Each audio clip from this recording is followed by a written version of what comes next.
ఇక్కడ ముఖ్యమంత్రి right right yes yes continue చేద్దాం. రామ్మోహన్ గారు తీసుకుని కంటిన్యూ చేస్తారు. రామ్మోహన్ గారు ఎస్, ఇప్పుడు మీరు చూడని ఎన్నికలు కాదు, మీ జర్నలిజం, మీ సీనియర్ జర్నలిస్ట్గా కానీ విశ్లేషకులుగా కానీ సామాజికంగా మీరు సామాజిక నేతగా కానీ సో ఏమనిపిస్తుంది మీకు ఈ జూబ్లీ హిల్స్ అని ప్రత్యేకంగా పరిచయం చేయాల్సిన పని లేదు. ప్రపంచవ్యాప్తంగా జూబ్లీ హిల్స్ అంటే అందరికీ తెలిసిన నియోజకవర్గమే. ఏ సైడ్ ఇంతకీ మనం చెప్పుకుంటాడు ఏ స్థాయిలో ధనవంతుడు ఆ స్థాయిలోనే బస్తీలు కనిపిస్తూ ఉంటాయి, సమస్యలు ఉంటూనే ఉంటాయి. ఏంటి ఏ అంశాలు ప్రభావితం చేస్తాయి అనుకుంటున్నారు ఇప్పుడు? సతీష్ గారు, మీకు, సునీత గారికి, సుమతి గారికి, అట్లాగే రాహుల్ గారికి ప్రైమ్ నైన్ ప్రేక్షకులకు నమస్కారం. నమస్తే, చెప్పండి. 2008లో ఉప ఎన్నిక వచ్చింది. అప్పుడు ఉమ్మడి ఖైరతాబాద్ నియోజకవర్గం. అప్పుడు నేను అడ్వకేట్ గా కటారి శ్రీనివాసరావు గారికి నేను చీఫ్ ఎలక్షన్ ఏజెంట్ గా పనిచేశాను. కనుక 1వ నెంబర్ పోలింగ్ బూత్ నుంచి మొదలుకొని ఏజీ ఆఫీస్, మన రిజర్వ్ బ్యాంక్ ఆఫ్ ఇండియా ఉందిగా మనకు లక్కడికబుల్, మన రిజర్వ్ బ్యాంక్ ఆఫ్ ఇండియా దగ్గర నుంచి మొదలు పెడితే లాస్ట్ మనకు బిహెచ్ఎల్ పక్కన అక్కడ దాకా ఖైరతాబాద్ నియోజకవర్గం ఉండేది. ఇది అప్పుడు 4.5 నియోజకవర్గాలు అయ్యాయి. జూబ్లీ హిల్స్, ఖైరతాబాద్ అట్లాగే ఉన్నది. తర్వాత శ్రీలింగంపల్లి, కూకటిపల్లి కాకుండా 2009లో మనకు అల్వాల ఈ ప్రాంతం అంతా ఇటు పక్క మల్కాజ్గిరిలో కలిసింది. అంటే 4.5 నియోజకవర్గాలు అయింది. ఆనాడు 10 లక్షల మంది ఓటర్లు, ఇవాళ సుమారు ఈ 4.5 నియోజకవర్గాలు 17-18 లక్షల మంది ఓటర్లు అయ్యారు. ఒక్క జూబ్లీ హిల్స్ లో 4 లక్షల మంది ఓటర్లు ఉన్నారు, ఒక 1000 తక్కువ అంతే.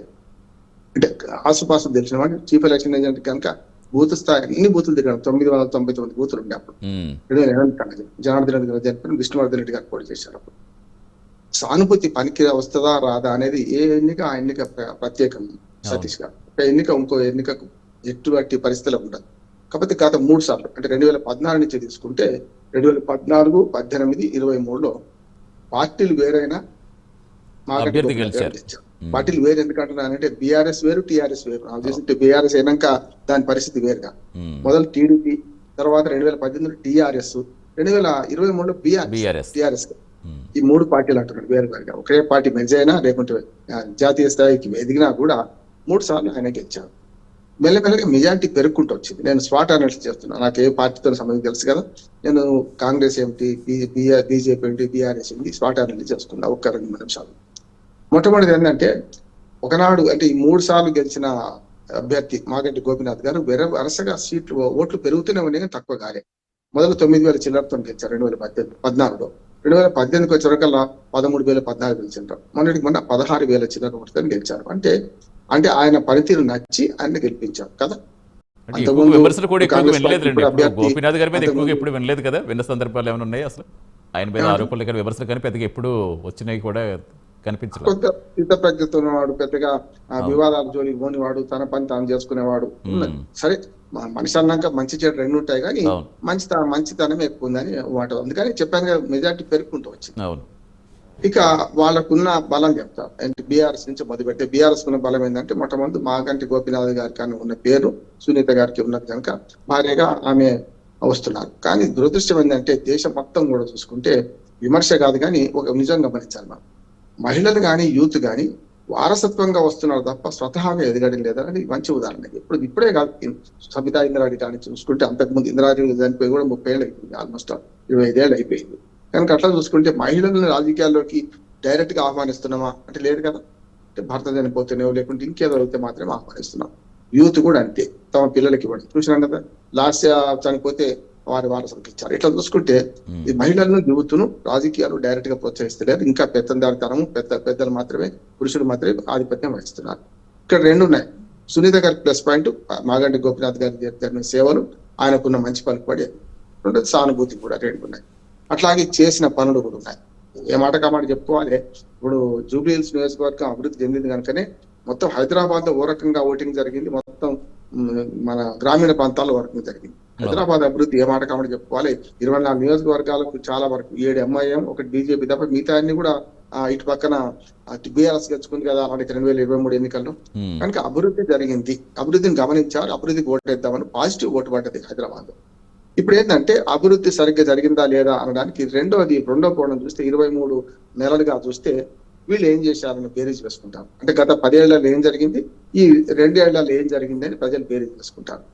కాకపోతే కాంగ్రెస్ పార్టీకి ఉన్న ప్లస్ పాయింట్లు ఏంటంటే, ఒకటి బీసీ అభ్యర్థులు నిలబెట్టడం, రెండోది గతంలో 50,000 ఓట్లకు పైగా ఎంఐఎం అభ్యర్థిగా సాధించిండు. తర్వాత ఇండిపెండెంట్ చేసి కూడా 3వ స్థానంలో నిలిచిండు. అంటే బీజేపీకి అటు ఇటుగా పోయినసారి బీజేపీకి నోట్లు ఎక్కువ పొందింది, కానీ మొత్తం మీద ఆ నవీన్ యాదవ్ కు ఆ 2 ఎన్నికల్లో పోటీ చేసిన అనుభవం ఉంది. ఒకసారి 2వ స్థానంలో, ఒకసారి 3వ స్థానంలో ఇచ్చిన అనుభవం ఉంటున్నది. దానివల్ల ప్రజలకు సుపరిచితుడు ఏది నవీన్ యాదవ్. వారి తండ్రికి ఉన్న పేరు ఎప్పుడు కూడా తండ్రి చేసిన దాన్ని కొడుకు అనుభవించాలి లేదు, కొడుకున్న పేరు తండ్రికి రావాల్సిన అవసరం లేదు. కానీ కొంతవరకు బీసీ మన కార్డు ఒకటి మనకు వస్తుంది. అట్లాగే వారి ఎంఐఎం పార్టీ నిలబడతలేదు, అభ్యర్థి నిలబడలేదు సార్. కనుక ఎంఐఎం పార్టీ ఓట్లు కూడా ఇటు వచ్చే అవకాశం ఉంటుంది. ఇంతకుముందు రాహుల్ చెప్పినట్టు నేను రాకముందు ఇది ఎట్లంటే ఆకాశ హార్మ్యాలు ఒకవైపు ఉంటాయి, పూరి గుడిసెలు మరోవైపు ఉన్నాయి. రహమత్ నగర్ కానీ, బోరబండ కానీ, ఫిల్మునగర్ కానీ, కృష్ణానగర్ కానీ చాలా స్లమ్ ఏరియాస్ ఉన్నాయి. మిత్రుడు ఇద్దరు సోదరి మనులు కూడా చెప్పారు, చాలా సమ్ ఏరియాస్ ఉన్నాయి. అంటే జమీన్ ఆత్మ ఆకాశానికి భూమికి ఆకాశానికి ఉన్నంత ఆర్థిక వ్యత్యాసాలు ఉన్నాయి. కనుక ఇక్కడ సంక్షేమ పథకాలు దాంతో పాటు ఈ అభివృద్ధి పనులు ఈ 2 పనికి వస్తాయి. అభివృద్ధి పనులు చూసేదేమో ఫ్లైఓవర్ వేసాను అనుకోండి, ట్రాఫిక్ చాలా క్లియర్ అయితే ధనవంతులు కూడా సంతోషపడతారు కదా. రోడ్లు, మురుగునీరు పారుదల ఇట్లాంటివన్నీ అందరికి పనికొచ్చాయి సార్వజనికంగా.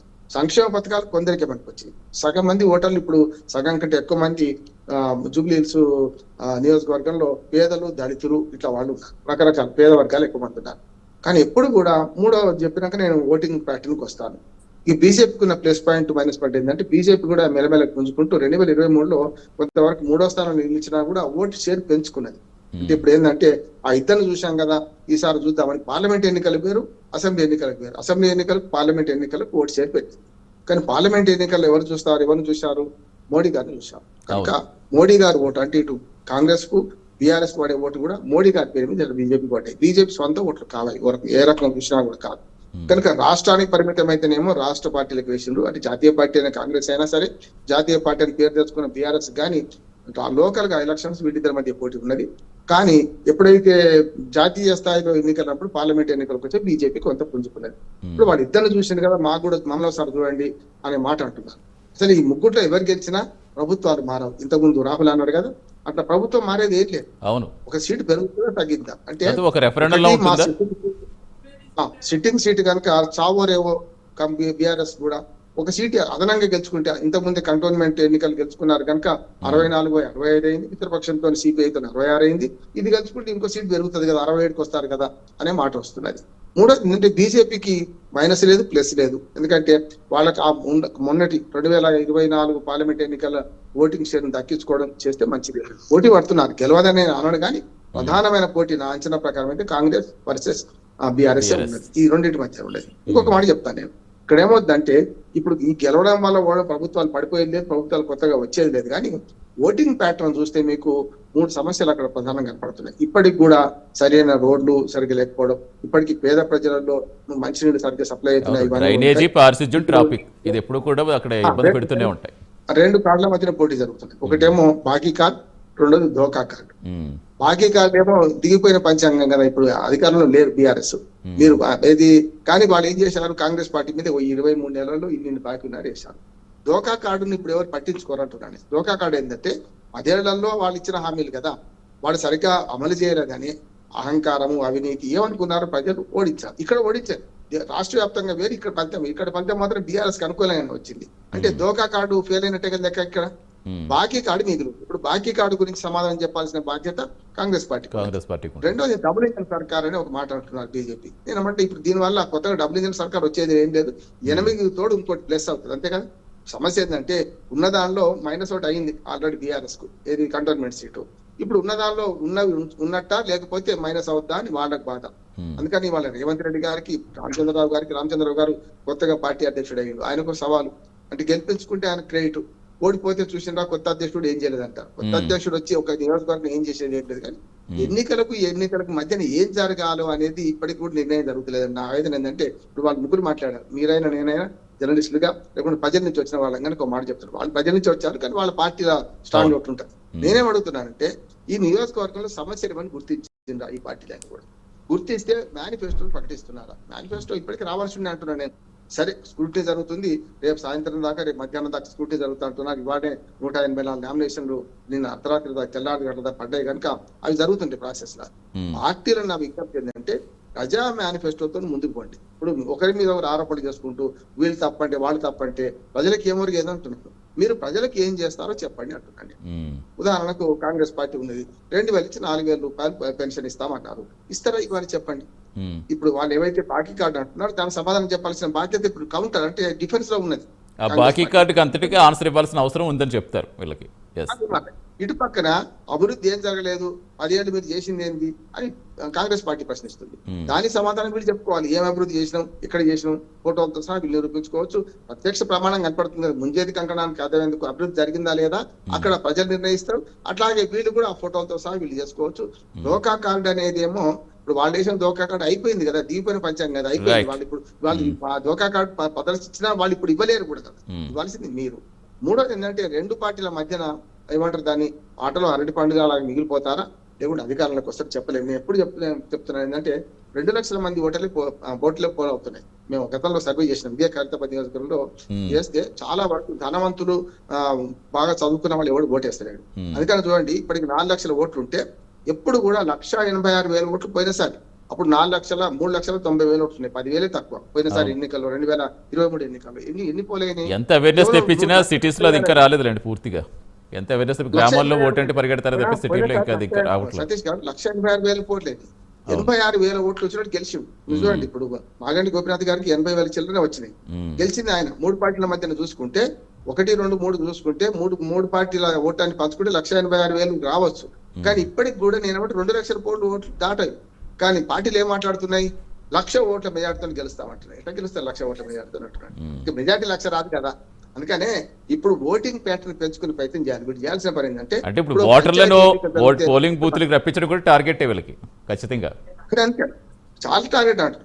ఇంకోటి వీళ్ళందరూ కూడా సెలబ్రిటీస్ ఎవరు ఓట్లు వేస్తలేరు. సరే ఓటు వేసిన వాడిని కొందరు చిరంజీవి లాంటి వాళ్ళ ఓట్లు, సినిమా యాక్టర్ల ఓట్లన్నీ అక్కడే ఉన్నాయి. కానీ గతంలో జరిగింది ఏంటంటే ఓటర్ లిస్ట్ లో పొరపాట్లు చూసుకునే బాధ్యత ఈ పార్టీలకు ఉంటే ఇప్పుడు ఎలక్షన్ కమిషన్ విడిచిపెట్టి దొంగ ఓట్లు అంటున్నారు, ఒకే ఇంట్లో 40 అంటున్నారు, 50 అంటున్నారు. నేను గతం నుంచి చెప్తున్నాను, ఓటర్లుగా మన బాధ్యత ఉందా లేదా. మురళీమోహన్ గారు, బండారు దత్తాత్రేయ గారు, నేను పేర్లు చెప్తున్నాను, వాళ్ళిద్దరు పోలింగ్ బూత్కి వెళ్ళి పోయినసారి అంతకుముందుసారి మా ఓట్లు లేవో అని మొత్తుకొని బయటకు వచ్చారు. నేను అంటున్నా, ఒక బాధ్యత ఉన్న పౌరుడు ఏం చేస్తాడు, ఓట్లు ఉన్నాయా లేవా పోలింగ్ బూత్ పోతాడు కదా, పాత కార్డు తీసుకొని పోతే చెల్లదు కదా. ఇప్పుడైనా సరే నేను ఓటు చోరీ అని ఒకరన్నా, ఓట్లు గల్లంతని అని ఒకరన్నా, ఎక్కువ ఓట్లు ఉన్నాయన్నా, ఇప్పుడు పార్టీలు చేసే పని పార్టీలకు కార్యకర్తలు లేకుంటాయి. సతీష్ గారు ఒక మాట చెప్తాను, నేను కింది స్థాయి నుంచి వచ్చిన వాడిని, పోలింగ్ బూత్ ఏజెంట్ నుంచి చీఫ్ ఎలక్షన్ ఏజెంట్ దాకా. పార్టీలకు గతంలో ఒక అవగాహన ఉంటుండే ఓటర్ల మీద, 1వ నెంబర్ ఎక్కడ మొదలైతే చివరికి ఎక్కడ అవుతుంది అని. అట్లాగే ఓటర్లను గుర్తుపట్టేవాళ్ళు. సరే నగరాలు పెరిగినా నగరం పెరుగుతున్నా గుర్తుపట్టే పరిస్థితి పోతుంది అనుకోండి. అయినా సరే ఇప్పుడు వీళ్ళు దొంగ ఓట్లను ఆరోపిస్తున్నారు కదా. అందులో నేను ఇక్కడ ఇప్పుడు ఇది కాన్స్టిట్యూట్ గా ఉండి ఓట్లు కూడా ఉండవు కదా రామ్మోహన్ గారు, ఆ రెంట్లకు వస్తుంటారు, మారుతూ ఉంటారు, చాలా జరుగుతూ ఉంటాయి కదా. ఇక్కడ చూసుకోవాల్సిన బాధ్యత వీళ్ళది కాదా అంటున్నాను. ఇప్పుడు ఏమైందంటే కిరాయి రౌడీలాగా ఈ మాట అంటున్నాను, కిరాయి రాజకీయ కార్యకర్తలు తయారయ్యారు. అన్ని పార్టీలకు వీళ్ళే పోతారు, అన్ని మీటింగ్లకు వీళ్ళే పోతారు. మీరు చూడండి, ఏ పార్టీకి గతంలో ఉన్నంత స్ట్రెంత్, గతంలో ఉన్నంత పార్టీ కార్యకర్తల బలం లేకుండా పోయింది. అంటే డబ్బే రాజ్యం వెళ్తున్నప్పుడు ఇవాళ ప్రజలు చెప్పుకోలేదు, ప్రజలు మంచిగా ఉన్నారు. మీరందరూ పార్టీలు మారుస్తున్నారు కనుక ప్రజలేమనుకుంటున్నారని, చచ్చిపోయిన దానికి వచ్చిందే కట్నము. ఇవాళ ఎవరిస్తే వాళ్ళకు 2 గంటలు వీళ్ళకు, 2 గంటల వాళ్ళకు, 2 గంటలకు వీళ్ళకు. నేను మొన్న ఎలక్షన్ సర్వేలో మనం పాల్గొన్నా, చేస్తే ఇప్పటికీ అదే వ్యక్తులు 3 పార్టీల ర్యాలీలో పాల్గొంటున్నారు. అదే వ్యక్తులు ఇటు పక్కన 1000 రూపాయలు తీసుకుంటే రోజంతా ఉంటాం, 500 తీసుకుంటే ఒక పూట ఉంటాం చేస్తున్నారు కదా. ప్రజలు తప్పు కాదు, పార్టీలు ఒక్కనే మాట. ఇవాళ ఎలక్షన్ లో ఎవరు గెలిచినా నా అంచనా ఏంటంటే బీజేపీ ఎన్ని ఓట్లు తీసుకుంటుందో దాన్ని బట్టి వీళ్ళిద్దరు గెలుపోవటంలో ఆధారపడుతుంది. ఎవరు గెలుస్తారు, ఎవరు ఓడగొట్టే ఈ రెండిట్లో గెలుపోవటం నిర్ణయించేది బీజేపీ అంటున్నాను. అంతిమంగా గెలుపోవటంలో ఉంటాయి. 5,000 ఓట్ల కంటే ఎక్కువ తేడా ఉండకపోవచ్చు గెలుపు ఓటమి మధ్య. నెక్ టు నెక్ ఫైట్ అనేది ఖచ్చితంగా ఉండే అవకాశం ఉంది. రాహుల్ గారు ఏం చెప్తారు? ఇప్పుడు మీరు బాకీ కార్డు ఎక్కువగా బాకీ కార్డు మీద ప్రచారం చేస్తున్నారు.